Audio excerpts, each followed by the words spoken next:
পৌঁছে গেলাম ব্যাঙ্গালোর এয়ারপোর্টে। এই এয়ারপোর্টটা এত সুন্দর, অনেকে এমনি এমনিও ঘুরতে আসে। দাঁড়াও, ব্যাগগুলো কালেক্ট করে নিই, দেখি ব্যাগগুলো চলে এসেছে নাকি।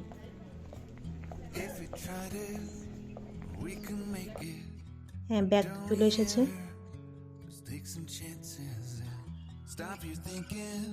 এয়ারপোর্ট থেকে বেরিয়ে যাওয়ার আগে তোমাদের একবার ভালো করে একটু ঘুরিয়ে দেখিয়ে দিই এয়ারপোর্টটা। তোমরা কে কে এসেছো এই এয়ারপোর্টে কমেন্ট করো তো। এবার সোজা বাইরে বেরিয়ে গিয়ে আমরা একটা ক্যাব বুক করে নিব।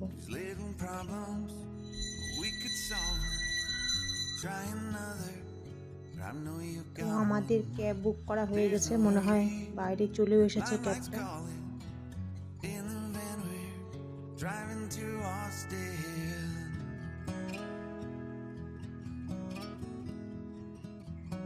এবার আমরা রওনা দিলাম আমাদের হোটেলের উদ্দেশ্যে।